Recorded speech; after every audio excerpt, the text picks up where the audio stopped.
Afrobeats Intelligence Podcast.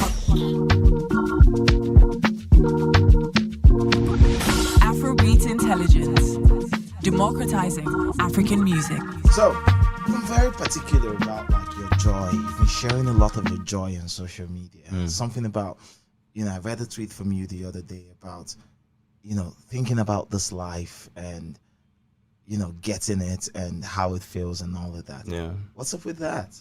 I mean, it came off a conversation I had with someone about, my quote unquote achievements. Yeah.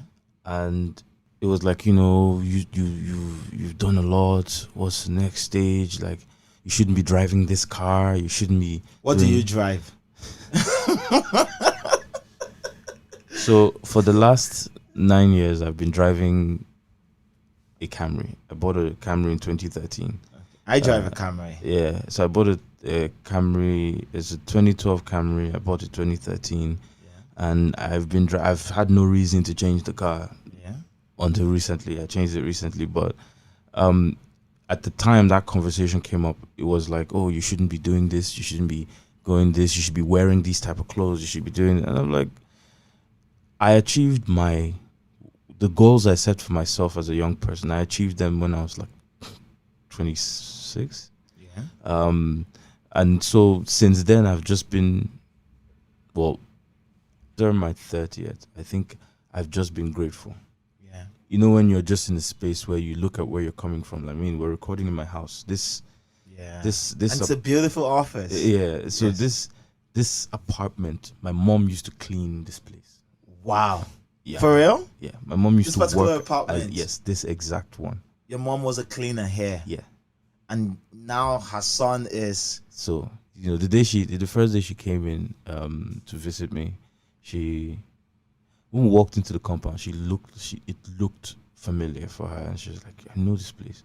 So we come up the stairs, she's like, I know this place. So we opened the door and she just started crying because she was like, wow. I wasn't even, when I told her, oh, sit down, she's like, I can sit here. That kind of stuff, she wasn't even allowed to sit in the living room. So I'm at that point where I'm just grateful. I'm not in a space where I'm pompous or proud, or I'm just grateful. Every day I wake up, my wife is amazing. I have a healthy son. I live comfortably. My wife was asking me earlier, like, what do you want for your birthday? I actually don't know. I have everything I need. You're one of those people that have everything you need. I have everything I need, and so I'm grateful. So, it's not about, my kaftans, my clothes. I don't buy designer clothes, not because there's anything wrong with it. It's just I don't. I was never. It doesn't speak to you. It doesn't. So I buy and I support my friends' businesses. Yeah. So I buy my materials from my friend Ahmed. He's been the one selling all my materials to me. Yeah. So any material I wear is Ahmed. I don't buy yogurts except from my friend's wife. I'm that kind of person. So I don't really pay a lot of attention to what I should be wearing or car I should be driving. I'm just in a space where I'm grateful. But that's beautiful. Because I recently, and I think I just got to that place recently where I'm looking at my life and the things I have done and where I have come from to this point, and I'm just overtly thankful. Yeah. For everything. If you think, fair enough. There are of the houses we dream to live in. Yeah. Are the houses some people are born in. True. Right? True. And so for some people, certain things don't mean anything or taken for granted. Some of us, I know where I came from. Yeah. So I look at where I am and then where I'm coming from, and you would be ridiculous not to be grateful. Sure. Yeah. Sure. But this gratitude, this feeling of thankfulness regarding where you are, like, how does it, in a manner of speaking, like, how does it permeate into how you conduct your business and everything else? Well, it reminds me that nothing is permanent. Okay. So you have staff who, I have staff or people who have worked for me who are running their own businesses now. Yeah. They're making a lot of money. So it reminds you to treat people with respect, right? Regardless of what they do for you. True. You know, it also reminds you to be cautious in your speech, in your approach, in considering humanity in your actions. You know what I mean? So as you go through life, yes, there are times when your team members will do stuff that you're not happy with. You address it, you know, but you also, I remember one time I was really, really upset with how the team worked, and I was really angry, and I wrote, like, I was just going on the WhatsApp group, and you know, when I was a bit calm, I felt bad. So I reached out and apologized to the team.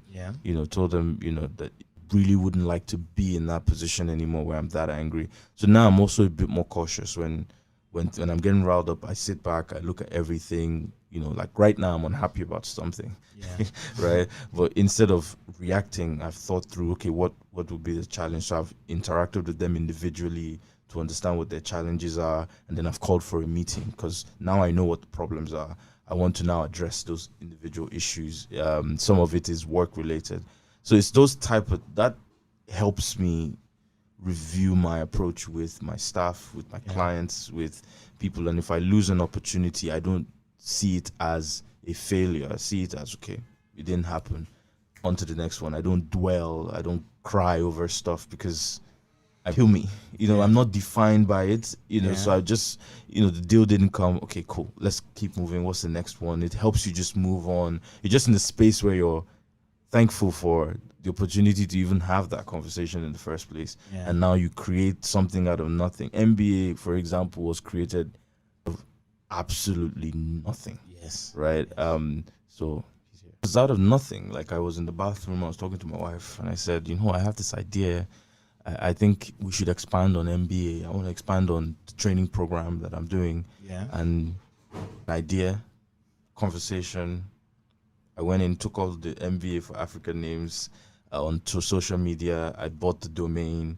I called the graphics guy. I said, build a one-pager. Like, you know, we just started. And what started as a simple conversation in the bathroom has become MBA for Africa right now. So you just get to that point where you're like, you know, it's just, we think about stuff, we do it, and we take it for granted because there are many people. For every attempt that you see success, there's probably like 1,000 people who tried and failed, and you know, it's just be grateful, man. Well, but the last time I was here, this wasn't your mien. This wasn't how you approach stuff. You were in the middle of your first, the first cohort, the first season, if I would use TV palettes, and you seemed like you were pretty much strapping. I was. So let me give you a breakdown of MBA. So an MBA is what is MBA? Music Business Academy for Africa. And what do you do? What does it do? So basically, we're trying to educate the African industry, the music industry for now. We're going to move into other sectors, other industries, but we're focused on the music industry. And for us, it's building a more informed and employable, and empowered workforce for the African music industry. Okay, cool. So I usually ask for this definition, so the people who don't the casuals. I have a lot of people who know about music so much. That's fine. That's fine. They just come to me to know about music. Just let me know if anything, because me, obviously, I'm talking to you as someone who knows, so I'm going to use abbreviations. I'm going to use words. So if you need to pull me back, feel free. I'd always pull you back. So what we did with the Music Business Academy was I set up a sort of a 3-phased approach. So phase 1 was camp, which was used to test conversations, like what some of the modules we're developing. So we did the boot camp. 160 people registered for that. I was like, okay, this is in the middle of the pandemic. All right, let's see how it goes. And then after that, I used that boot camp to now develop a 3-module, program. And I announced that 65K or something like that, and 140 people registered. So I panicked. I was like, oh, this is bigger than I had actually thought. You panicked because it was more than you expected. It was more than I expected, and I had just 2 people working for me. Actually, one person. The other person was just assisting me. So it was really, really like, okay, and during the pandemic where I was making no money, they refused to leave. I was like, Wow. I can't afford to pay you. They were like, yeah, we're here. So, For real? those, yeah. That's Shout out Luther, shout out Choma. nice. And they were like, look, whatever you Nice. need, let us know. And I think we did the program. I announced MBA at my traditional wedding. I was on my way. I was on my way to my traditional marriage when I was typing and posting about MBA. What was the traditional marriage? What country? In Nigeria, I was in New York. I thought you're not connected to a Nigerian in terms of partnership. No. So my partners are in the UK and America. I mean, like partnership. Oh, my wife. Yes, your wife is in My Nigeria. wife is from Akwa Ibom. I thought your wife was not from this No, country. my wife is from Etina in Akwa Ibom. I'm from Abak. Yes, I'm Yeah. from a back too. Yeah, so it's funny because we were just talking and I was like, oh, Joey, where in Akwa Ibom are you from? And it's like, Abak. I was like, what? It's like, Utuabak. I was like, you're from my village. Yes, we're from the same. You're from my village. We're from the same village. I'm still mind blown. Because I'm asking things like, oh, UPC is like, yeah. Yeah, I know UPC. UPC is mine. It's crazy. So I mean, I was getting married in Etinan in Akwa Ibom, and I was posting about MBA. Yeah. So everything was bootstrapped.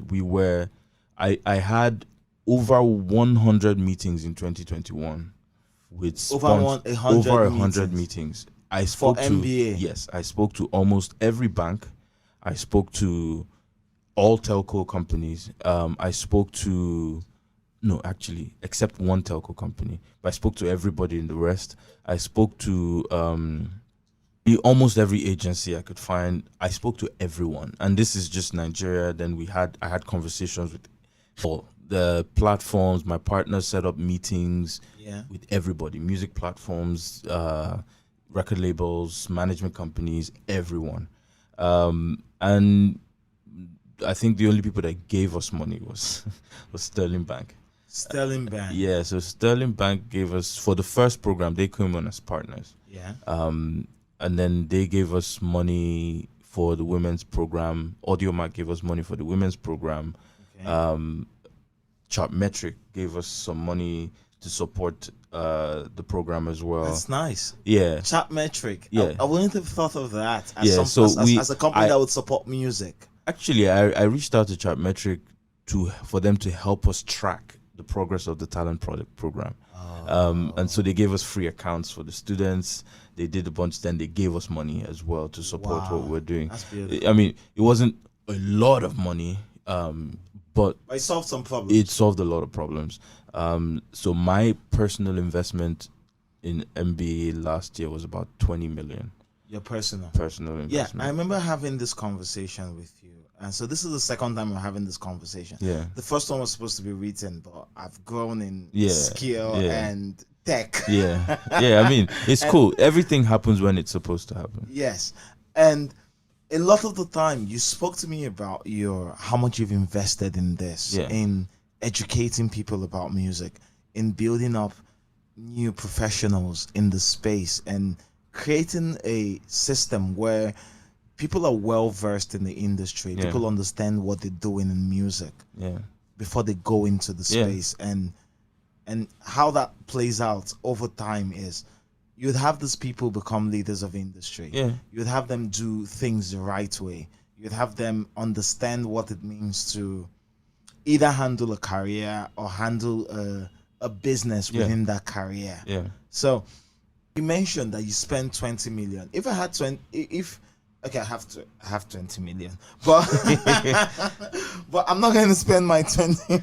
So even I'm not going to spend my 20 million on educating the public. I think if we had done the same thing, my wife would have. If I had done the same thing this year, my wife probably called for an intervention. I think she would have done that because year one I took a loan because I didn't want to. I was getting married and I didn't want to touch like money for my wedding or stuff, so I took a loan for MBA. Yeah. And I regretted it a great deal. Why do you regret it?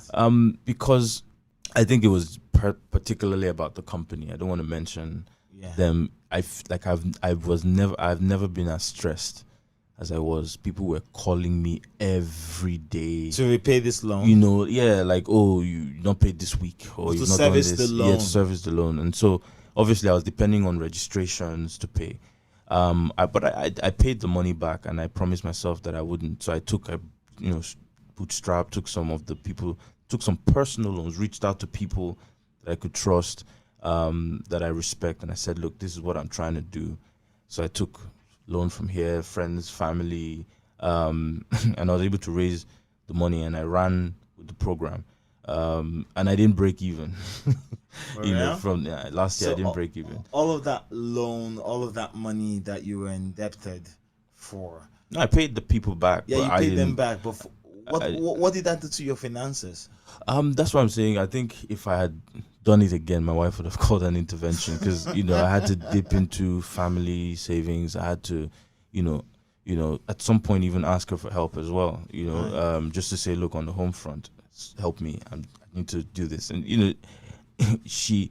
my wife is a businesswoman, right? So you need to explain everything. You can't just be making decisions and doing stuff. Needs to be. And I'm not gonna lie, a lot of it didn't make sense at the time. At the time. So a lot of it didn't make sense. No, at the time. it didn't. It didn't make sense. And for a woman who is my wife is probably one of the most logical people. Sometimes our arguments annoy me, but it's because she's right. Yes. Right. So but she supported me. To be honest, women are always right. They're always right. Yeah, they're always right. My wife particularly is always right. So but she supported me regardless of how much it didn't make sense at the time. And we knew we were building something. We're proud of what we're building, but it was costing a lot of money. Running MBA this year is costing us.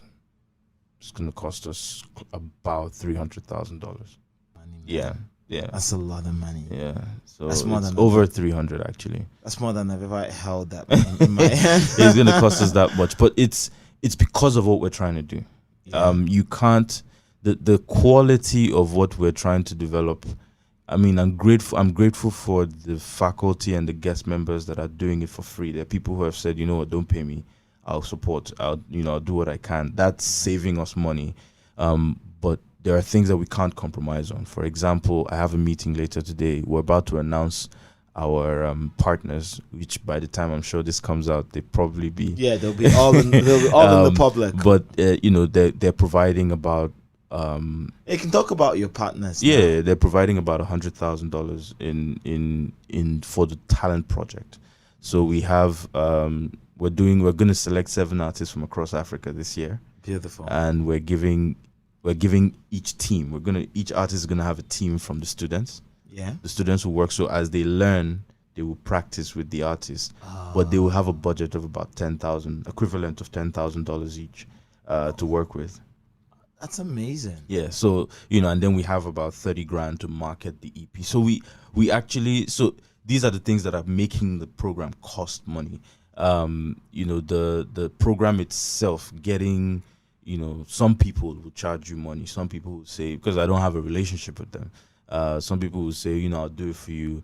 But we also have a team that's working. We have, we just announced Elizabeth as program director. We have a program. That's one of my good friends. Yeah, so she's amazing. And so we have a project manager. We have a head of admin. We have an accounts team. Elizabeth Shobowale, yeah. We have an admin. We have an accountant. We have a production team. We have a graphics team. The website. We have an IT team.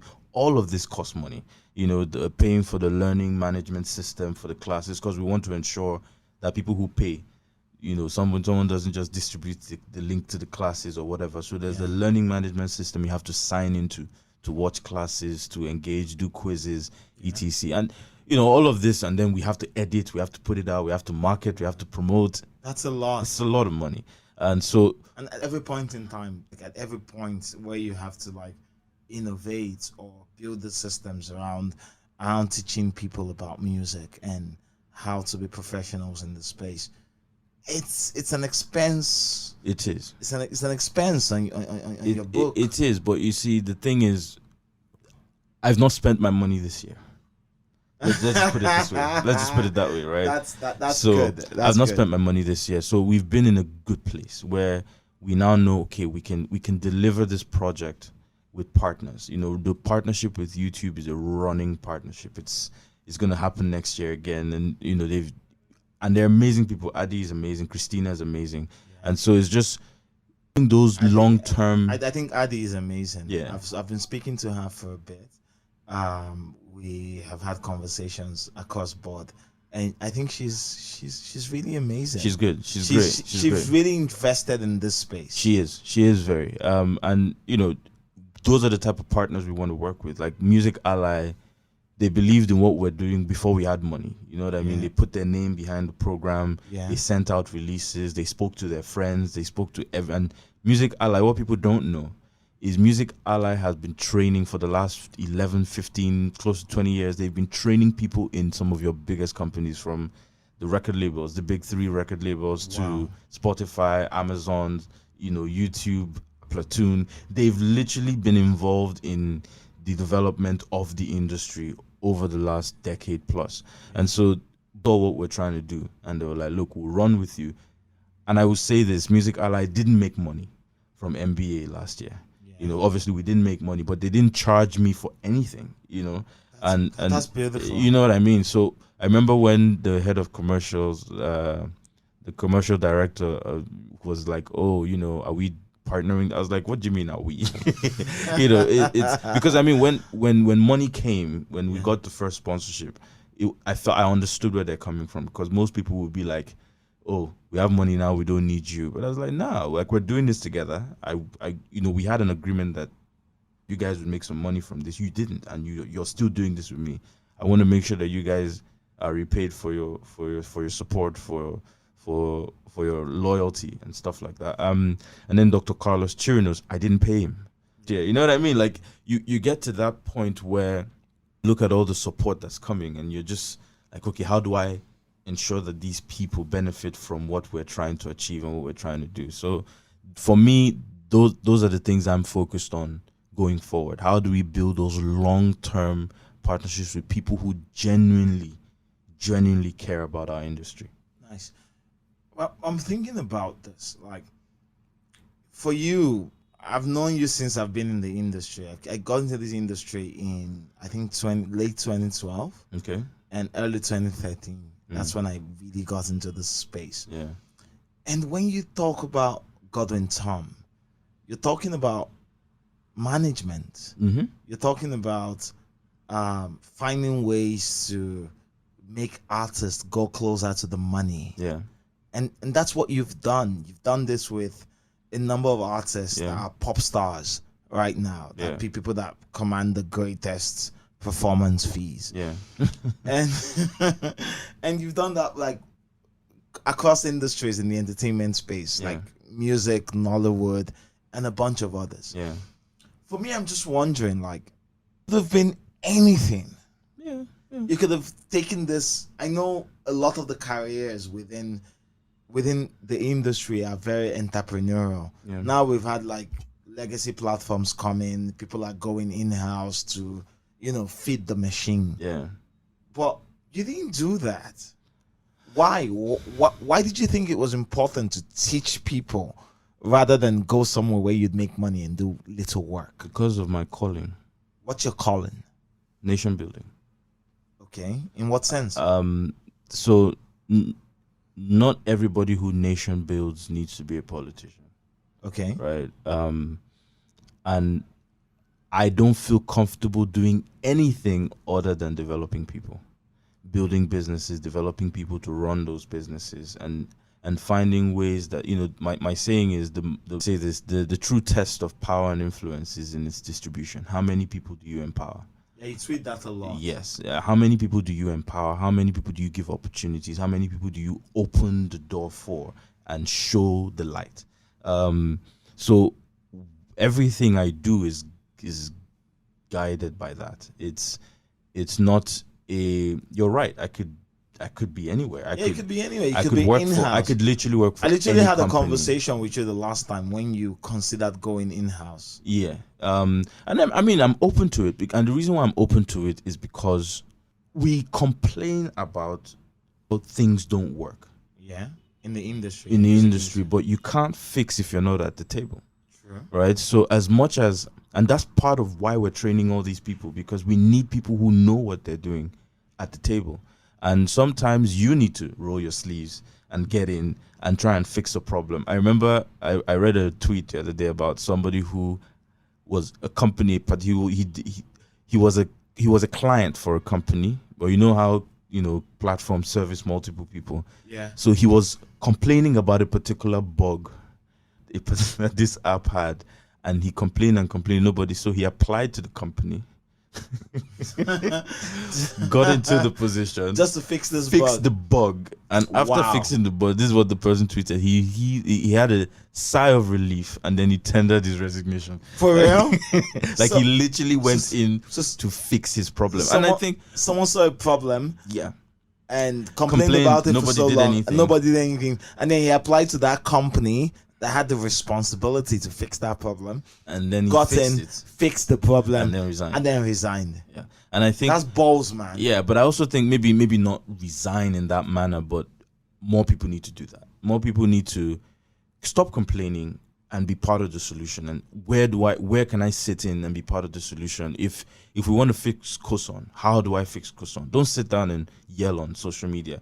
Find out. They have an articles of association, memorandum. They have they have everything you need to find out how you can fix the problem. Yes. And instead of talking about it, figure out how you can be part of the program so you can fix the problem. Yeah, because the COSON is Copyright Society. COSON is the Copyright Society of Nigeria. Okay. And right now they're having fights with another collecting society of Nigeria, and it's just drawing us back. Right. Yeah. So instead of us fighting and pointing fingers, we should be thinking, how do the artists eat? And that's so I'm not averse to joining a company or finding solutions to come to situations. What I'm more concerned about is doing nothing. You can't do nothing. And just complain about the problem. And MBA result of a need. MBA came about because I was trying to do a master's in music business management, and University of Westminster has one of the best in the world. I mean, amongst other organizations. And I reached out, spoke to some of the people there, but then I realized that most of the things they're going to teach me won't apply here.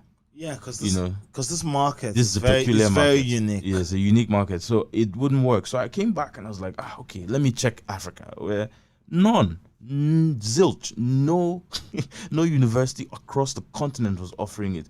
It was a need. Now I could sit down and tweet about how there is no university offering it, or I could just go and do it. Right? I have no background in education. I have no background in setting up any institution. I had no background there, but I was like, look, we have to do it. I read everything, everything. What do you need to set up a structure? And we started building step by step to build the structure we have. So we could sit down and complain about the issue, but the best way to solve the problem is to be part of the machine and then figure out what in that machine is affecting us adversely and contribute to fixing it. And then you can go back, because when it's working, then I can go back and run another company, management company, and things are working. I have more informed people in the system. We have an organization that respects our music and our culture. We have all those things that are happening because things are fixed. So we can complain from now to tomorrow, but the worst thing I will do in my career is nothing.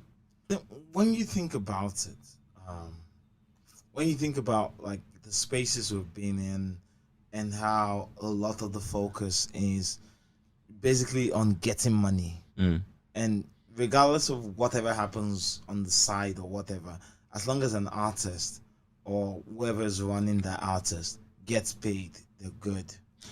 Yeah, that's a mindset that needs to change. Yes. Because like having a beautiful house. Yeah. But once you open your gate, the road is rubbish. That's a lot in Lekki and right? Ikoyi. Right? and that's why there's hardly development. Because when you get to your house, you're comfortable. But you forget that your car will get damaged if it has to continue going through that road. So you're not helping yourself by being the nicest house on the street. What you're doing actually is pulling some unnecessary attention to yourself. But I feel like we so here's how I see it, right? And this is one of the premise for MBA. There have always been programs for artists. Yeah. As a matter of fact, thousands of artists benefit from, program writing camps, production camps, like talents. They benefit from this. Now, what we fail to understand is that the people you see on stage, see in the newspapers and all that stuff. Yeah. The guys in front of the camera.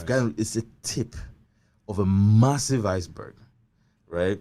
And the best way to describe it is on the artist side. I'm not talking about live events. I'm talking about, tour managers, or talking about event organizers or production crews. Just the artist space. For every artist that is mildly successful, 3 to 10 jobs are created. Yes. 3 to 10. At least 3. That means if 1,000 artists are mildly successful, they're making some money from platforms, they can afford to travel, they can afford to invest, 3 to 10,000 jobs that are created. Who is training these guys, right? And we can talk about that. We can use the same scenario, right? So one artist makes money, but the industry suffers. Eventually, the artist will suffer. Sure. Because it will come back to, let's say you're doing shows in America, you're doing well, and you're making money in foreign currency. Unless you move to America and continue your career and build your businesses around that system, and even that's not guaranteed. Yeah. But eventually, after touring the world, you're going to come back home. Yes. And you're going to come back to the mess that has not been fixed. So even if you're doing all right now, how well will you do in 50 years? How well will you do in 30 years? And this is a question that a lot of people are failing to answer. So in terms of how we see the industry and people benefiting from it, we have to think, and you don't expect, and this is the mistake, we have this expectations of artists to think about these problems for us. That's not the artist's job. No, artists just want to make exactly music. They want to focus on creating, and we need people who are sitting down and saying, let the artist do what the artist does. Yeah. Let us build an enabling environment so that not only will the artists benefit, but so that people can eat, so that an artist can employ staff, so that somebody can invest in touring, so that somebody can invest in publishing, and people can fix the problem, and we can get the government involved. We can create health insurance for artists. We can work with the transport ministry to solve somebody needs to be thinking about that. And we've for too long just focused on the artist and forgotten that the artist cannot survive in an ecosystem that doesn't work. Yes, I understand that. But you know how this country is. You know how innovation has come within this country. I think about it. All of the advancements we've made in music, all of the infrastructural builds that we've had over the years, it's come from people saying, okay, I see a problem, and I'd find a way to solve it for myself. And if I can solve this problem for myself and benefit from this solution, then other people would just show up and, try to take what I have created and run with it. So we've seen this happen with things like VAS. We've seen this happen with even streaming over time. But yours is different because you see a problem, and your problem is very unique in the sense that while you are good, while you can continue to generate value for yourself and your family, and you can decide not to give a shit about this industry, but by addressing this problem, you're solving the problems of the entire game. Joey, the focus for me wasn't money. That's why I could spend my money. What was it on for you? The focus was building a network of people I could be proud of. It's crazy. Yeah, it's crazy ridiculous. because you've spent your entire career Yeah. working with a lot of artists. So Yes, but you see, why, I realized why the investment in people? the investment in people because of things I personally went through. Right, one of my mentees told me about a deal that she closed and her percentage, and I laughed because when I started my career, I didn't make that kind of money, that percentage. You know what I mean? And Yeah. being able to see people grow and solve problems to the point where you are now comfortable enough to say, well, I have this opportunity, I'm sending it to you. And then some of my students have given me opportunities as well. That's and beautiful. so when you think about it in the long run, you realize that the problem you're solving, it usually starts from solving a problem for yourself, right?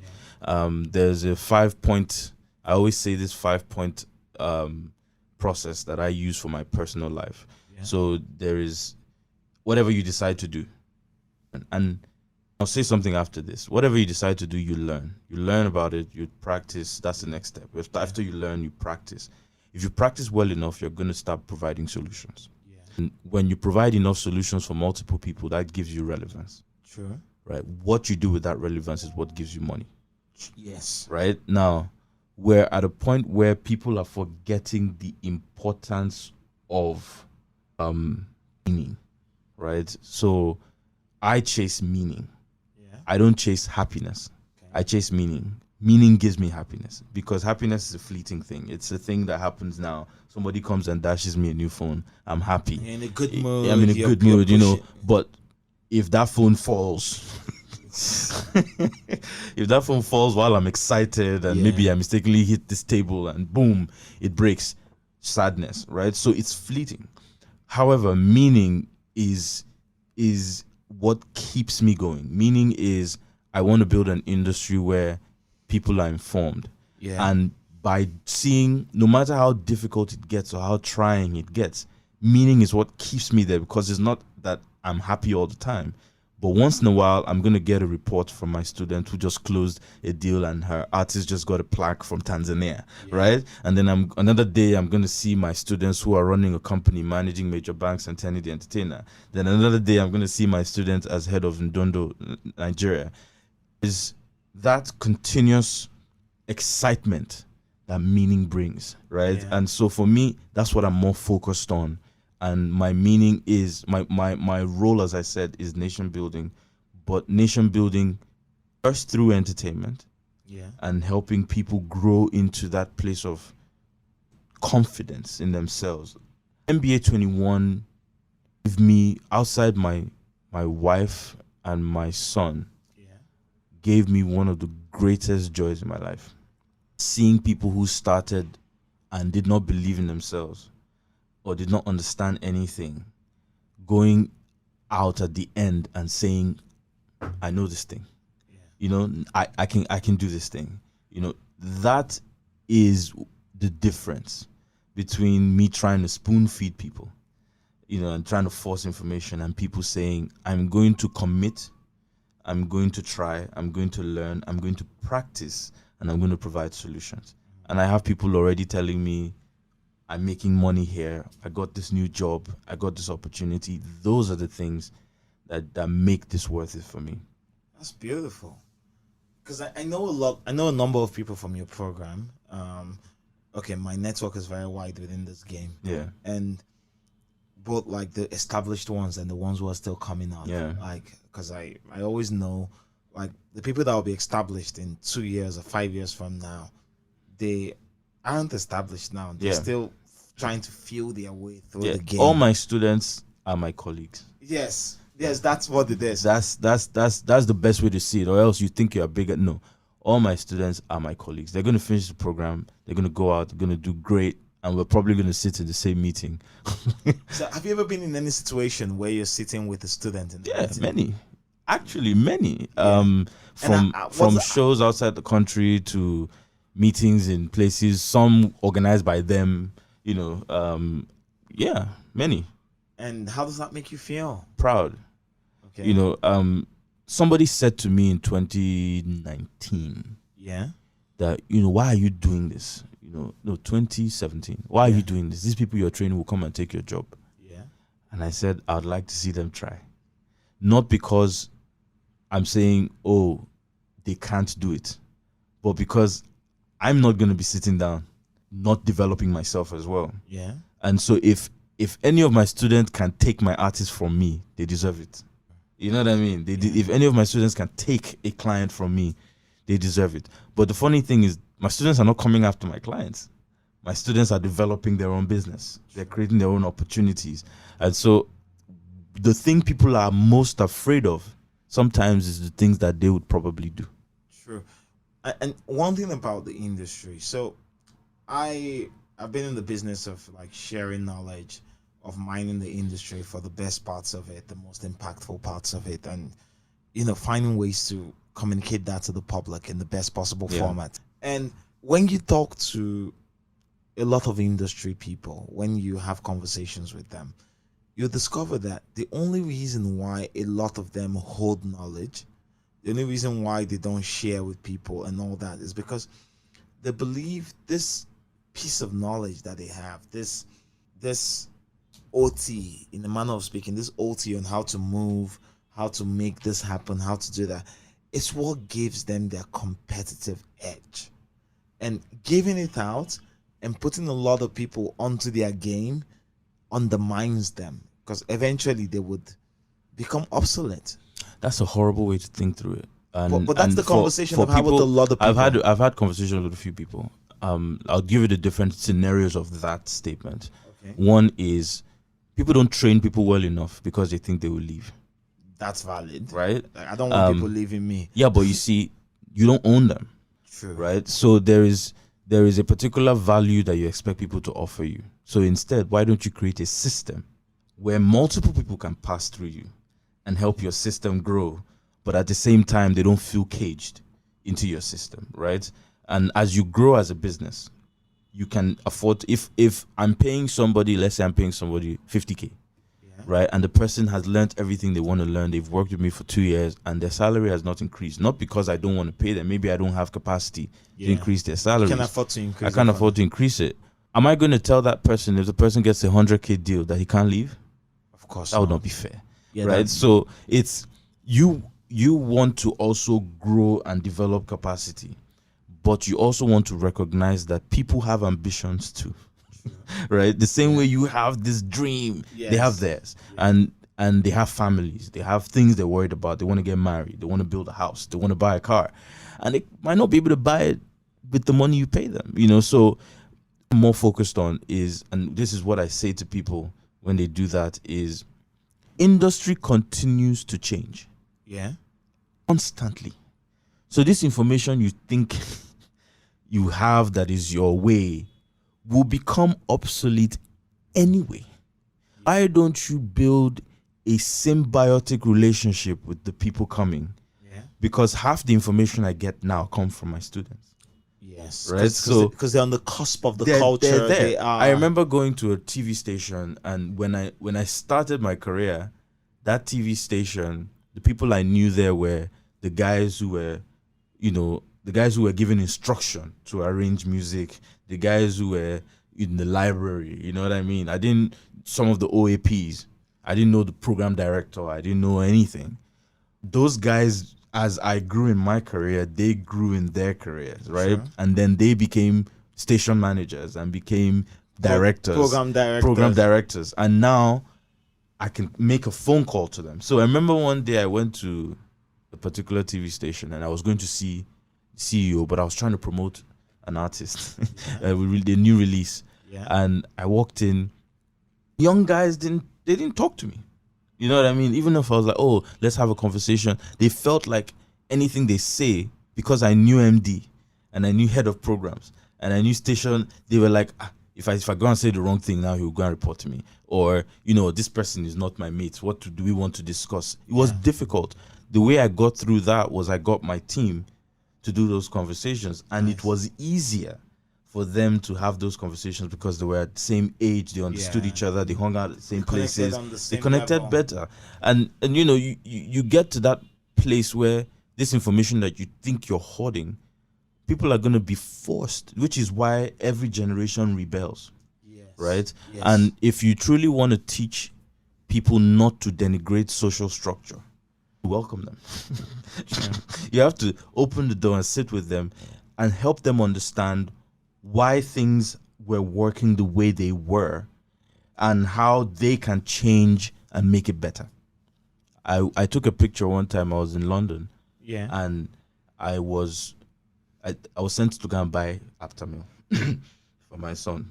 You know, and What was it called? Aptamil? Aptamil is baby food. And I was walking through this section, and there was a concrete path, walkway, but then there was a path that was made in the grass. It wasn't originally there. Yeah. Right now, road path comes around.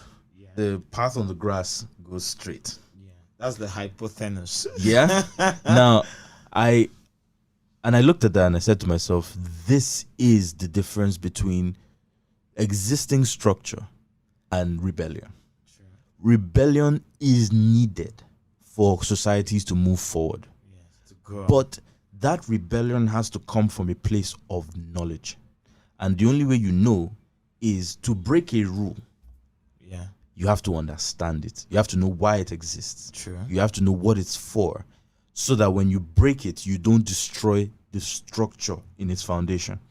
And the reason why we don't have that, why every new generation totally shuts down what was there before or stops interacting, is because there's been no communication. There's no record keeping. There's no passing down knowledge. There's no development for younger people. Yeah. People are fighting people they should be mentoring, you know, and if you're not doing that, the next generation is going to come prepared to fight. Yeah, you know, so the only way we can solve the problem is, instead of worrying about the information you're hoarding, how about you help people grow and then share information?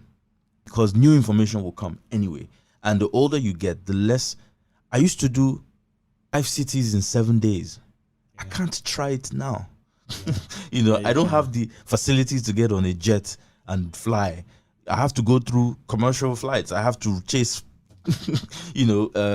connecting flights and all of that stuff. But it means things I couldn't do, someone else should be doing it now. There are younger people who can deliver on that. Yeah. Why am I not training those guys on mistakes, things they should do? Don't pack an excessively large bag, right? Find a place in the city you're going where you could find affordable clothes. Yeah. It could be at the airport. You know, carry light, travel light, because the only person that you want to wait for is the artist, right? So the artist can check in a bag, but you want to be ready. So you don't want the artist to finish checking in a bag, especially when it's a known popular artist, finish checking in the bag and then wait there with you because you have to wait for your own bag, right? You need to be able to move out quickly. Or somebody needs to teach young guys these things, because they will find out, but they'll find out by making mistakes. Yeah. And what took you 5 years to do, 7 years to do, could take them 2 years if you help them. You know, and those are, instead of seeing it as a problem, see it as you building your relevance and helping someone grow. And maybe the person will come back. Maybe they will never come back to thank you. But how many people do you do that for? It takes one person to just show you that what you did was the right thing. Yeah. And once you do it on a consistent basis, you will realize how much you have contributed to the development of this. So I believe that is a really horrible way to think through it, and that sort of thinking has adverse effects to the growth of the industry. The game. And for you, for the most part, a lot of the work you do comes from your base of knowledge, your immense experience in the space. You've worked with a number of people, and you're currently working with a number of people, because I saw Dem Camp have a show at Bolivar, and you were in charge. Yeah, Dem Camp, they're my clients. They've been my client. My longest serving clients, or my longest serving management job, is Dem Camp. I started managing Dem Camp in 2010. Wow. Yeah. 12 years of management. 12 years now, yeah.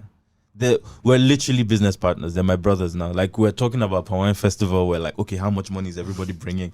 You know, we're family now. As you see, we're family. So I still work with. So I currently, because of MBA, I've had to reduce my client list. But I currently work with Beverly Naya and Dem Camp. And the reason I do that is, you know how they say those who can do, those who can't teach. Well, at MBA, we believe that those who can should teach what they do. Right? So I can't say that I'm trying to help people develop how to do a show and I'm not doing Palm Wine Fest. True. Right? I can't tell you how to close a deal and I'm not talking about SDC's album. I can't tell you how to work in the movie industry and negotiate contracts or discuss deals with brands, and I'm not doing that with Beverly for Guinness or Nivea or Interswitch, right? So for me, I want to be part of the process so that I can tell you things about now. I don't want to tell you what I did with MI in 2008, 2009. I want to tell you what I'm doing with SDC now. I want to tell you what I did with Wande 3 years ago. You know, that's how I want to do it so that it makes sense to the students and they can see. And even like working within the space, you're constantly learning. That's why I call myself a learner. You think you know. And that's why I said that way of thinking is warped, right? It's messed up because you think you know. You'd be shocked that, like, I sat down and somebody was educating me, a student of mine was educating me about NFTs. I'm like, mind blown. You know what I mean? It was like, oh, sir, we need to start minting stuff for you. I was like, oh, yeah, let's go. Right? But you see, the thing is, you create the environment where that conversation is possible. If people don't like you, they're not going to share information that could help you. You know, so I constantly learn every day. I'm online. I take courses on a regular basis. I read a lot. I try to figure out how to adapt knowledge I'm getting. I ask questions. I don't stop learning, and you can't. You can't stop learning. Okay. But a lot of this work, a lot of this beauty that you're creating, a lot of this impact that you've had is very rooted in your past and how you have essentially built professional capability. You've built legacy, you've built a name, you've built a bunch of these things that matter, working with artists within this space. I know you've worked with some of the biggest names in the game. You've worked with Wande Coal. I think you worked with Wizkid. You worked with Wizkid, yes, because that's when I just got into the industry. That's when you around that time, around that time when I got into the space was when you were working with Wizkid. And I'm just thinking here, like, I know you've spoken about how things change and how things move and become different, how a lot of the knowledge that you worked with in the past is now obsolete. But they form the foundations of what led you down here. Yes. It's just the same way you don't build the fourth floor the way you built the first floor. Sure. You know, but you have to build the first floor, right? And the moment you are able to put the foundations, well, the foundations you put then determine how many floors you can put. Yeah. Right? So the capacity you're building around the time you start, you know, I started managing MI when I was 21, right? 21? Yes. Okay. 35. I'm going to be 35 this month. So you managed MI over 15 years ago? About 2008. Yeah. That's over 14. 15. Yeah, because I've been here since 2012. Yeah. So you're 10 years in. Yeah, 10 years in. So that's 14 years ago. Yeah. Exactly. You feel so old. So, you know, how long you stay, honestly, will heavily depend on the amount of capacity you build. And when I say capacity, I'm talking about how much you've soaked, how much work you've done, how much you've learned, and how many relationships you've built. You know, like there are certain people, even in banks and agencies, that I can pick up the phone and call, but I didn't know them when they became bosses. True. I knew them when they started. They were ground floor level staff, and they built to the top. And now you can have that conversation and people just think, you know, it's connections. No, it's relationships that have been built. So capacity being built. And so what I say to people is, you want to, like, you look at me and I'm talking about managing MI from 13, 14 years ago. And it sounds crazy, like, oh my God, that's such a long time. But you get to that point. But so focus instead on developing yourself, building relationships, growing. Too many people are thinking about money. Money will come. If you solve problems, as I said, enough solutions will bring you relevance and it will bring wealth. And so focus on developing and building capacity. The same thing as going to the gym. If you go to the gym, maybe what you can start with is 5 kg. Yeah. You're going to take 5 kg until it becomes light. True. You know, you become strong enough for 5 kg and then you go to 10 kg. Yeah. When you carry 10 kg, it's heavier, but you do it long enough, it becomes light. True. And that's the same way you do math in school. JSS 1 math in JSS 2, it looks simple, you know, but somebody in primary 5 is going to look at it and say, that looks hard. So it's building that capacity, and everything you learn as you grow is going to add to what you're doing. So even if the information becomes obsolete, the process of acquiring information doesn't change. True. Right? Yeah. The way you go and look for information, the way you build your relationships, the way you do things. A lot of things might become obsolete, but the way you build relationships never change. And so a lot of things never change. It's just how they're done changes. But if you learn how to ask questions, if you learn how to provide solutions, you will constantly be in spaces where that information and those things will get to you. Also, if you learn how to control your ego. Yeah. I know a lot of people, even I personally, have lost a few opportunities because I was more concerned about how it affected me and how I looked. And how it looked more than anything. Instead of what I could learn, right? So I don't take those things to heart anymore. And it doesn't mean I allow people to take advantage of me. It just means when something happens, I ask myself, what mistake did I make? Yeah. In what role did I play in, you know, like in enabling this? My younger brother is a genius, right? Yeah. He studied electrical engineering. He can rewire this entire house himself. Now he works for a company. I don't want to give anybody free marketing, but he works for a company and he works as a manager there. But because of how hands-on he is, he's involved in everything. So recently he came to fix my car, and I had given him to fix your car. Yes. So I'd given he's that kind of guy. So I want my younger brother to come fix my car. He knows a lot of things. So I'd been working with a particular mechanic, and he's wrecked my car. And so my brother came in, helped me fix a few things, checked a few things there.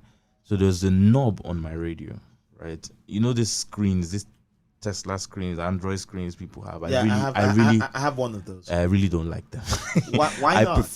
I prefer what came with the car. Nah. Yeah, I prefer what came with the car. So I want to watch videos when I'm not driving.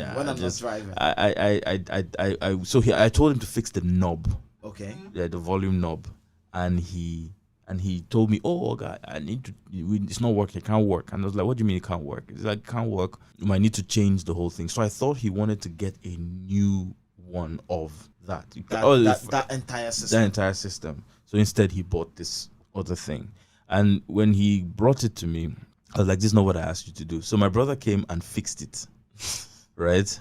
And by himself. He brought someone because that's not what he does. He generally knows about electrical, about like connections. Yeah, so he brought someone to come and do it because he's manager now. He's senior position, so he's a boss. So he brought someone to come do it, and they fixed the thing. Yeah, and they took it out, and I just said to myself, I said to him, I said, you know what? I was angry with the mechanic, and then I said, what you don't know is your fault. Sure. Right? What you don't know is your fault, and you can be angry about things, but sometimes we see a problem. Yeah. And instead of immediately, the same way we treat words, when somebody says a word we don't understand, we go and Google it. Yeah. We don't treat everything that way. We don't. But that's the best way to live. So something happens, we don't go out and say, what does this mean? Or what does this happen? You will be shocked if you buy a car and you go online and Google what to do with the car if they have this issue. Be shocked at how much resource is available to you. Now, it doesn't mean you're a mechanic, but when you're having a conversation with your mechanic, you can ask questions. You can ask questions, and you can know when he's talking nonsense. Yes, so and you can also tell him, like, sometimes I find myself, because I've been through like 4 cars. I bought my fourth vehicle in Lagos in January. Oh, nice. Yeah, and even now when like I don't have issues, but like whenever there's something popping up, and I've read a lot about it. Yeah. When my mechanic is when I notice something, I'm the one telling him that, hey, this is what I want to fix. This is what you need to buy. And then you reduce the opportunity to be cheated. True. just by having knowledge. So Yes. it's all part of the process of growth, and more people need to stop allowing ego interfere with their progress. But in this space, in this industry that you operate in, a lot of people will say ego itself is a currency. For who? So I'll give you an example. Wande Coal and I are in Cyprus. Yeah. He's held by immigration for a while, so I had to go back and sit with him. He's exhausted now. We're just holding us for no reason. He's tired, but there's a whole crew of students. As a matter of fact, they came out with not just students, but people. There was a convoy of about 30 Mercedes Benz waiting outside. So now I'm Godwin Tom. I can say, but it's just me and Wande that traveled. I can say, you know what? Wande, yes, we're cool, but bro, carry your bag, right? But no, he's Wande Coal. Yeah. Right? It's important for him to show up. It's important for him to be Wande Coal. It's important, right? So he's going to come out of that place. Now imagine Wande struggling with his bags and coming out of the airport, and then people are taking pictures. I would look bad. True. Right? Because my job is not my ego. Yes. My job is actually, my ego would interfere with me doing my job at that point. So I took Wande's bag from him, carried it with me, and when we walked out, he was able to be Wande Coal, right? Yeah. And yes, the guys saw me and like, oh my boss, why are you holding bag like that? They carried it from me, but even if they didn't take it from me, I would hold that bag until Wande gets to his room.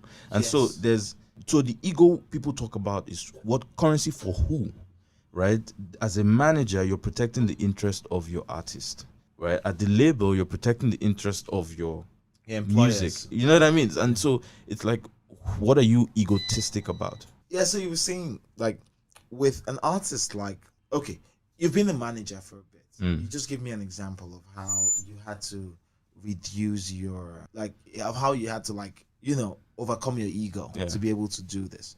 But artist management is the most egoless driven art in this space, because all of your job is designed to make another person prosper. It's not about you. No, but it is about you. Let me. In what way? So the parameters, or when you say measurement and evaluation for a manager, right, differs. For the artist, it's how well they interact with the public, how well their music sells, how well the quality of the music they're putting out, how well they look, etc. For the manager, it's how well the artist does, right? Okay. So your KPI is very tied to the artist. It's tied to the artist. And another advice I give people, because I meet young people now, and you meet a young person, no experience, but is managing 5 people.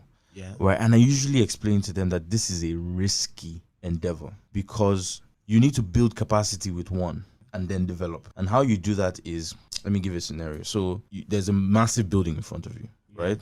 It has doors. Yeah. Now, you have to find the door that fits your artist. True. Right? One that works for your artist. Once you walk into that door, whatever you get there will benefit your artist. You will open some of those doors. In fact, you will knock on some of those doors. Nobody will open because they probably don't want your artist. Then you have the people who want your artist, but it's not best for their career, right? So the doors will open. You will see what it is. You see the room, but it's not for your artist. So you will come out and you will continue knocking on doors until you find the room that works for your artist. Yeah. Because you've now found the room that works for your artist, you've now created a successful career. You started building a successful career for your artist. Remember that you've seen the other rooms. One day you're going to meet an artist that fits one of those rooms. Sure. And then you're able to take that artist into that room at a lesser time than it took you to get your first artist in. Now you've built a catalog. You now have 2 clients. But you don't have 2 clients that you're struggling to open doors for. You have 2 clients that you've opened doors for. Yeah. As you continue when you open that door, you're going to continue knocking on doors to see more opportunities for your artists. But you've created opportunity for each of them. You're going to find more doors. You can decide, okay, I see another artist that fits this other door. And you grow, and that could take 5 years. That could take 3 years. So it's building that capacity. But the example of the door is to show you that harder work with 2 artists to the doors. At some point you had like 7 or 10 artists. I had 14 clients at some time. Exactly, because right? I knew you had this entire business where one was signed to you. Yeah. But you see, I didn't start with 14. One. Sorry, one. My career started with MI. Yeah. Right? And then But that's a heavy spot start though. Yeah, but at the time, MI wasn't MI. Yeah. Right? Yeah. So Obinna was there. Yeah. Obinna had started with MI. Yeah, and I was with Obinna last night, and interesting thing about how the industry moves. Obinna now works at Boomplay. Yeah. And at the moment, they're having a conversation about like giving me major marketing support. And when I'm talking about major, I mean like billboards. Nice. And all of that thing. They want to make me like the flagship Nice. podcast project for Boomplay. So that's the conversation we're having now. But the first time I spoke with Obinna, it was for MI. So you see, so it's you grow now. Because I was able to open certain doors or work with MI and saw certain rooms, Yeah. I was able to figure out where to place Jessy Jagz and Ice Prince at different points. True. And then because of the work I did with MI, I was able to see where I could place SDC, right? And because of my work with SDC and Rooftop MCs and Iris, I was able to... You worked with Rooftop MCs? Yes, I work with Rooftop MCs. I work with Iris, the lady who sang You Want Me Without You. I know Iris. Right? Because of my work with Iris, I was able to figure out where to plug Waje, right? Yeah. And because of my work with... You get to a point where because of the things that you have access to, you're able to identify opportunities for people. True. And so because I've opened so many doors, from marketing agencies to companies, brand teams to telcos to etc. The artist I signed on, I'm not going to mention his name, I was able to, he didn't even realize he was still signed to a particular telco. Why? Because when I negotiated a deal with the telco in 2013, yeah, they had a clause that I fought for 3 weeks for them to remove and they refused, called a rollover clause. And in this artist that I started working with later on, 2017 or 2016, 2017, asked him, where's your contract? And he was like, oh, he doesn't know where it is. And I said, okay. I know one clause that no matter what you negotiated will exist. Yeah. Have they given you a termination letter? He said no. And I walked in and I said, you owe my client money. That clause that you fought for them to remove. For remove, that they refused. So now it's now beneficial to you. It's not beneficial, right? But you see, that's talking about being in a room. I wasn't in that room to see what that outcome could be. I wouldn't have thought of that solution for the artist because the artist got paid a prorated fee of 11 months. Wow. For their fee. So they got almost the full endorsement fee. And to be honest, the artist did nothing. Didn't do anything. Didn't need to move. Yeah, but because it was in the contract. Because it had to be honored. It had to be honored. Right? So the company paid money. The artist didn't even believe that money existed, was anywhere. Right? Right? Do you understand? But that's my point. Like, because of the amount of work done, you walk in through certain doors. Yeah. And because of the amount of doors you walk into, that now determines how many people you can carry into different places. I remember when I was handling, I helped book men in 2018, 2019. Yeah. And the issue, they said, we need to make money. And I was like, okay, cool. You play for Bez. Then I was managing Bez at the time. Like, all right, let me find opportunities for you. What do you want to do? They told me.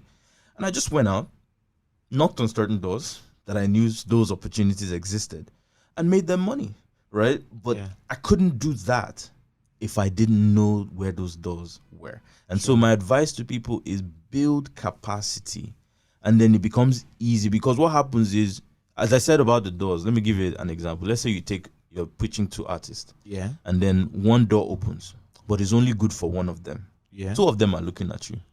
Who are you going to give this opportunity? You're using the one that's good. Yes, but then you're going to create problems with the one that's not good for it. But then you would also have to like consider how much your percentage is. Yes, you consider all of that, but that's my point, right? What you do for artist B should be done for artist B because it's right for artist B. Yeah. What you do for artist A should be right for artist A, but that is artist B and artist A's business. Yeah. It has nothing. What's doing for artist B is no business for artist A. But because you've not built enough capacity, you're knocking on every door. You're telling them all the things you're doing, and when it doesn't materialize, so you knock on this door and you create an opportunity for artist A. Artist B is like, "What's going on? Why did you give me that opportunity. It's unnecessary. So you build capacity, and then you help the artist succeed.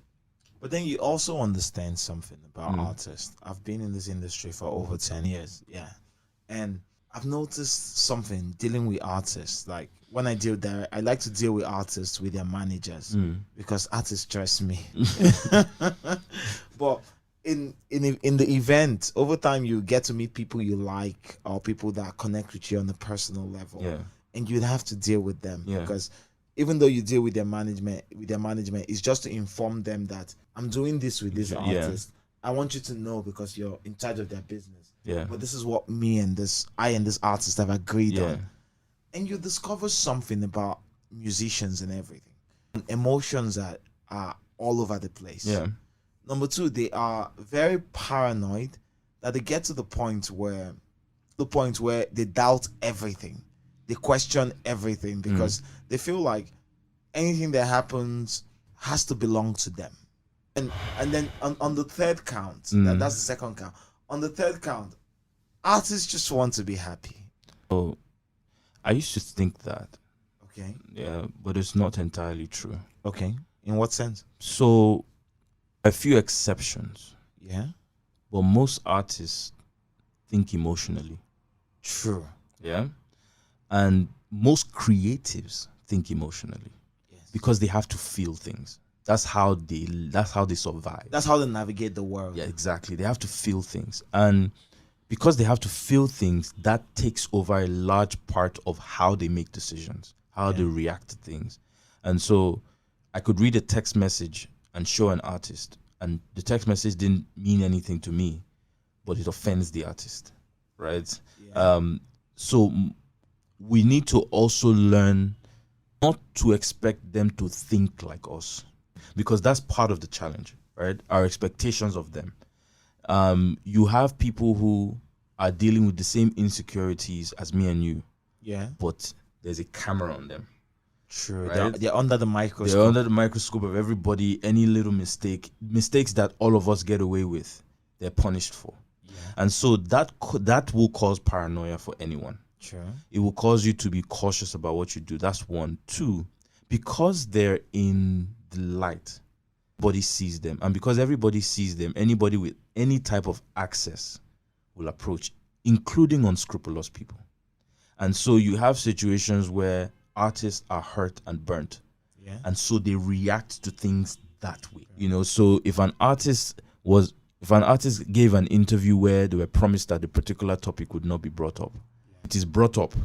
Next time they're going for an interview, they're going to tell you, I don't want to go to this interview because they're going to bring this up. And you're going to say, no, I'll tell them not to. You said, but you told them the last time. And they still brought it up, right? So that sucks, man. That creates. I never do that to artists. So, but a lot of people do, right? And so when an artist is engaging somebody, especially for the first time, their reaction to that person will be based on that. But what you learn is trust is built. Yeah. Even with artists, trust is built. Yes. And even when you think that artists don't care, sometimes it's ego, sometimes it's emotional decision making. But when you tell an artist the truth, whether they agree with you or not, they know that you're telling them the truth. Whether they admit it or not, they know you're telling them the truth. They know who the yes men on their team are. Yeah. They know who the people who truly have their backs are. They know who the person who, if I talk anyhow to this person will embarrass me in public. They know that. They're human beings like us. Yeah. They process information as well. And so you see an artist make a decision. What I usually ask people to do is hold on, judge, conversation. Find out why this artist made the decision. Find out why this was the go-to reaction, right? I met an artist who remembers what his father said to him when he was 5. It wasn't positive. You know what I mean? I've met an artist who has dealt with really touching somebody and getting accused of all sorts of things. Yeah. So when somebody tries to get close and he's like, people think he's being arrogant. He's just trying to avoid being in the same situation again. So a lot of times we judge people, not just artists, people generally. Definitely, artists don't have the luxury of deciding that I can go out tomorrow and nobody on the road will talk to me at all. Sure. You know what I mean? They have to deal with the fact that anywhere they go, somebody is going to try to do something that will provoke them to get a reaction. Someone's going to try some shit with them. I mean, social media. I remember somebody one time said something really nasty to Waje. Really nasty on her page. Yeah. And it was so bad that she couldn't ignore it. Like she was like, why would you say such a thing on such a public space? Like, why would you? And it was about her body and something. And even I read it and I was like, this is disgusting. Yeah. And she was like, why would you? She responded to the guy. Do you know what the guy said? I finally got your attention. Wow. That's a crazy way to get the person. Do you understand what I'm saying? And there are people who can't demonize someone to so imagine that person meeting her in person. Maybe at the airport, and he's trying to get her attention, and she's busy on her phone trying to talk to her daughter or trying to respond to something. You know what I mean? That person is going to do something ridiculous, and because the artist reacts as a human being, somebody's going to say this person cannot control their temper. Are you not a celebrity? You should. It's a difficult place to be for them, and most people will never understand it until they're in the space. An example is, I've had some in the past, in 2019, 2020, I had some falling out with an artist, Zlatan. And as I speak to you now, Zlatan is one of my most listened podcasts ever on earth. But this was an artist I had a fallout with. And that was because we were friends before we had plans to link up and just chill with each other, to understand like how we exist. Like he understands where I come from and he's willing to learn from me. Yeah. And over there I'm willing to learn what part of the world he's from and why it informs the music that he makes for my job. Yeah. And we had a falling out because I spoke about a genre that he's pioneered, Zanku. And over the last 2 years, 2022. So in between 2020 and now, at some point it nearly got violent because they were trying to set a hit on me, everything, and on social media it got violent. But more than anything, I found a way to engineer a situation where I and this artist, like, even though we don't see eye to eye, we could find the space to like sit and connect and understand where we were coming from, the both of us. And when I spoke with this artist and everything, I spoke with his story. I talked to him about his story, where he was coming from, what he did. And I finally understood why he had such a problem with me speaking about a genre that he personified. Because it wasn't about me saying this genre isn't going to work for so long more. It was more like, I have come from so much adversity. A lot of people in my life had told me that I wasn't going to make it. And now that I'm making it, I'm seeing another person telling me, even though the person is saying this isn't going to work for so long, but how I'm interpreting this is, I can't do it. I can't do it. Yeah. And that's why he got mad. Because at that point in his life, he was doing it. Yeah. Yeah. And he felt like this was some from the past. And so that's why he reacted the way he reacted. So a lot of people don't understand what artists see and where they come from. Artists are going. There are artists who have dealt with intense trauma. Yeah. And we live in a society where nobody is helping. There's no, going to therapy is considered being weak. Getting help is considered not knowing who you are, what you're about. Yeah. And those types of things affect people. And then you have people who have not been able to properly deal with the trauma, and then they have money. Right. And so whatever it is, so things are reacted to in certain ways. People feel like every comment you make is a jab at them. They remember when they didn't have, remember how people treated them, and then now that they have, it's like, why would you try to treat me the same way? I'm going to let you know that you can no longer treat me this way. And funny thing is how we all are. True. You know what I mean? It's how all of us are. And it's just some have more power to exert that reaction to people, but it's just life. We're human beings. I get you. And so with all of this learning, from managing a number of artists, from working within the space to the point where you're not just making sure people are stars, you're minting a generation of people who would go on to mint the next stars. Yeah. Now you're in 2022. Have a new cohort coming. You have YouTube. I see that YouTube. Yeah. How does it feel being in a position where you're doing this kind of work? How does it feel? Well, it feels. In what sense? So I'm taking the month of May off. I decided to take the month of May off. This is the first week of the month of May, and I've not been off. You look smaller than the last time I saw you. I've not been off. I've easily decided to do MBA the way I did it last year. Okay. It would have been way easy, way cheaper. Yeah. But why? Why would I sell? Why would I give people less than I can actually give? And to move it a step further, I told you just now that we my personal money outside, some support was 20 million, right? So the money I got from YouTube would solve that problem like this, right? Now I have YouTube, right? I'm about to announce the next partner. I have people who saw what we did last year and are very interested in being a part of the program. I have people from last year who want to come back, right? And so, nice, very nice. What did I learn last year that I can apply? I'll give you an example. Last year, when we were doing the talent project, because the EP was mixed by, the final EP was mixed by Brandon Blue Williams, right? Bazzy Blue. Blue Hamilton, rather, not Williams, Hamilton. And he's a Grammy-nominated producer, and so he mixed and mastered the EP. And we found out that a lot of producers and artists and managers did not know what to expect from an engineer. Yeah. Right? When somebody's recording your music or your session, some of the producers themselves or the engineers themselves did not know how to record for mixing and mastering. Yeah. So they didn't know how to record a multi-track. They just sent us one track, and it was difficult to mix. And even when they sent multi-tracks, either the artists used the wrong mic for their voices, all that stuff. So we realized that was a problem. And it's not just a problem for producers, but managers need to know what to ask for. So when your artist is about to put out music, eventually it ends at their feet. Exactly. So what do you ask for as a business person?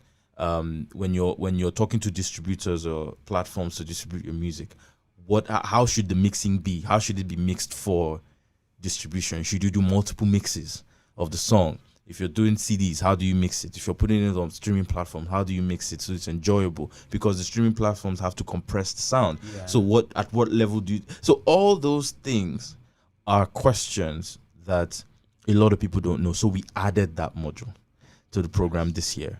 And that means I'm going to need to pay more people. I'm going to need to bring more people in. I'm going to need to pay additional fees. So the program now is 5 months. Yeah. Right? It's properly 5 months. Nice. 3 months of training and learning, 3.5 months of training and learning, and then the rest is for the release of the music.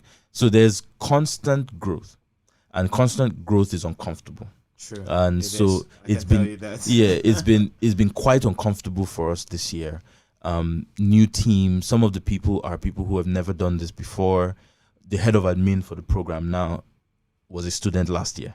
Nice, right? Nice. So those types of things, the head of A&R was a student in 2018. Yeah. So those types of things are new problems that I have to now deal with. Now I have a bigger team and I have to constantly make sure everybody's doing their work. Reports are coming in on time, tasks are being handled, because outside MBA we still have the British Council project that we're facilitating. So there's a lot of stuff going on. So it's very uncomfortable. But I think back to meaning. I see what we're trying to do. I see the impact of what we can do and what we've done. And I'm thinking, how do we make this bigger? Nice. And beyond all of this, like knowing who you are and how you've come from, I've been in this space for 10 years. And in that 10 years, you featured prominently in those 10 years. The question is, now at this point, are you happy with what you have and what you've been able to do with all of this experience and all of this work that you've done? Are you happy? Yeah, I'm humbled. Okay. By what I've been capable of doing. I should have been gone from the industry twice. You know what I mean? Why didn't you leave? You know, when Emma and I stopped working, part of me broke.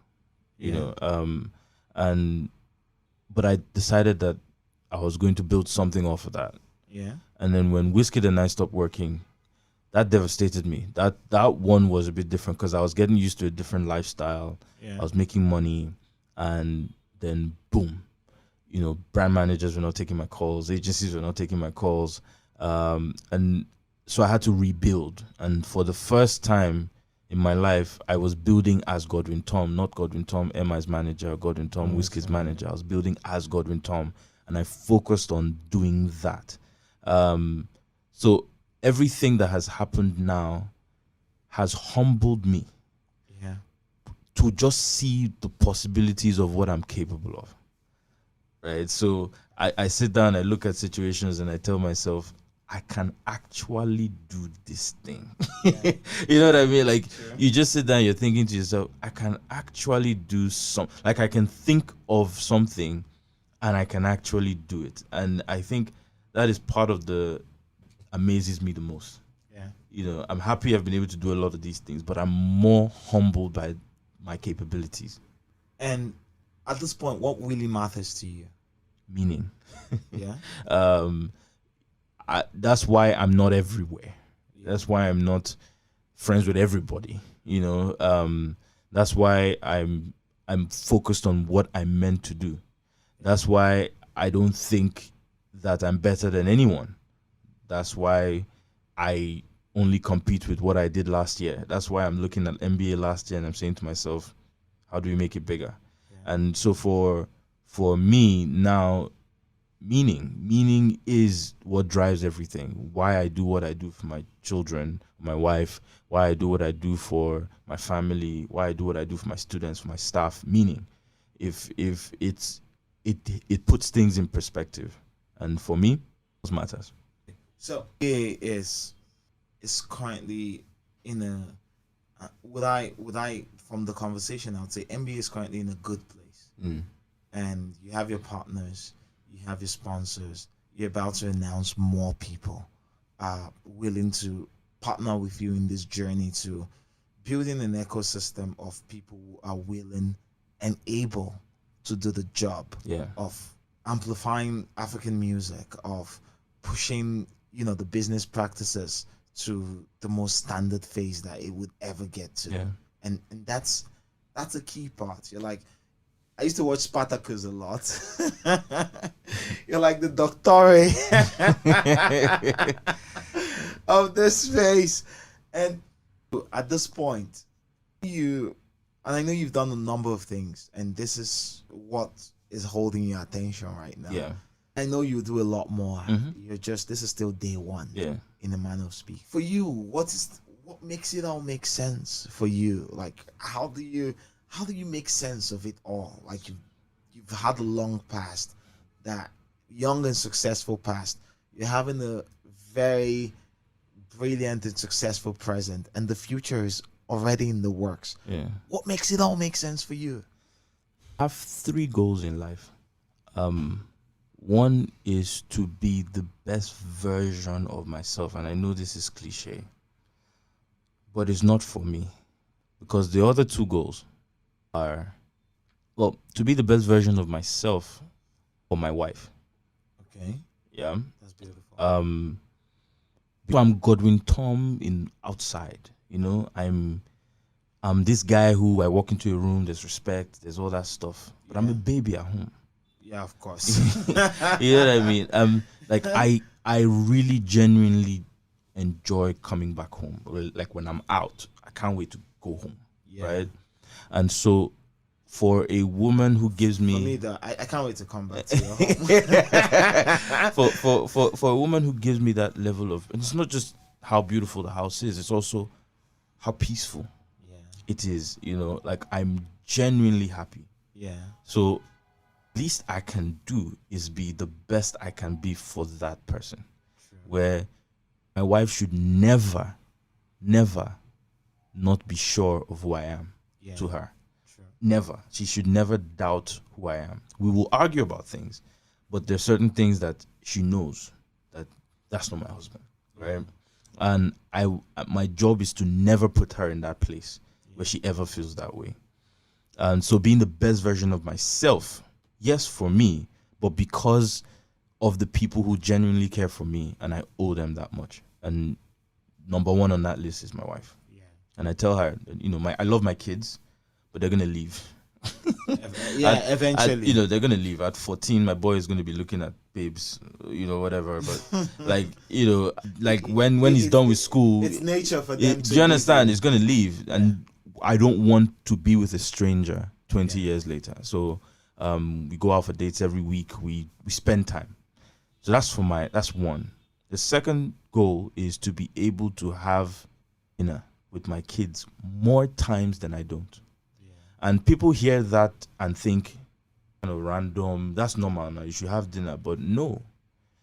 People who are struggling don't have dinner with their children more times than not, because you're trying to put food on the table. Yes. And it takes a level of work and financial stability and independence to be able for you to, and freedom at some point for you to be able to decide when you're eating dinner.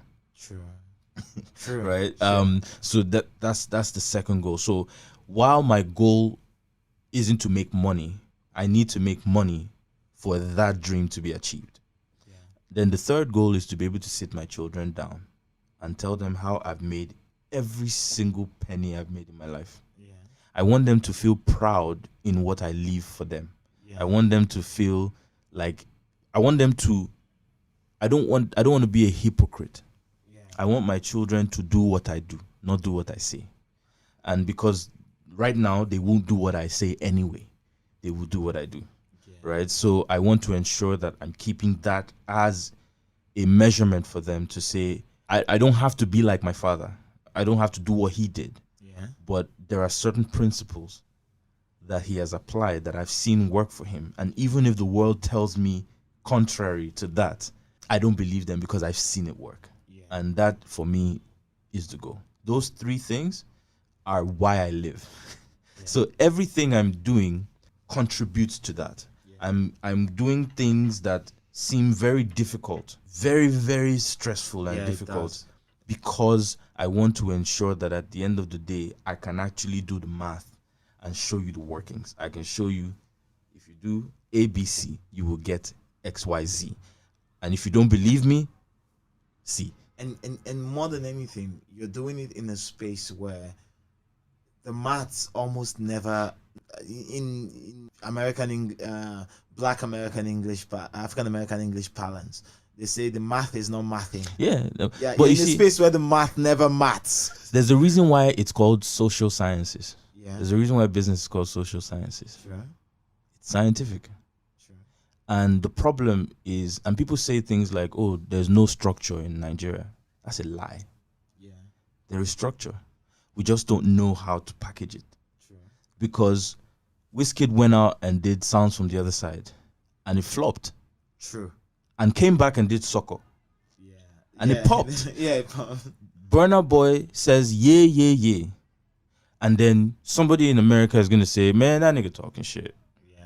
However, the average Nigerian understands that Burna Boy was exclaiming. He knows that he was crying. It was a cry for help. He was saying things need to be better. Yes. So we need to learn to package, because if I go to Harvard, I can run an entire class on ye. True. Yes. Do you understand what I'm saying? Yes. I can teach an entire class in Harvard or Cambridge about what ye means. Stanford about what ye means. Yeah. Because it is in understanding that we're able to then gradually package our industry and structure it. And structure isn't about money, because if you put money in a hole, it disappears. Yeah. Structure is about how do we teach in businesses to create internal policies and processes, operations. And then if company A has its operations, company B has to do certain things to interact with company A. Yeah. And then now that company B and A are doing things that may help them interact better with each other, company C wants to come into this space, has to follow that process. Sure. Company D comes, follows that process. That's how structure is built. And then when you put money into that structure, it develops it and doesn't destroy it. That is what we need to be thinking about. And so the focus isn't money. The focus is understanding. The focus is education. The focus is orientation. We need to change how we see a lot of the things that we do. And until we do that, we're going to continue struggling. So I'm not trying to force the OGs or the guys that are here or my colleagues to change. I'm saying we all know our mistakes. Yeah. Let's make sure these guys don't do it. Sure. Let's help them grow so that they can fix this industry and make sure that they win. Who cares? Yes, it wasn't you who did it. Okay. Blame the guys that came before you. Yeah. But don't make the same mistake. Yeah. Don't be the same guy that you despised when you were coming up. Thank you so much. Yeah. Thank you so much for this. Thank you so much for your time. And thank you so much for your candor more than anything. Well, thank you for allowing me to be on your podcast. It's an honor to be on the podcast. Thank you so much. And goodbye everyone. Goodbye.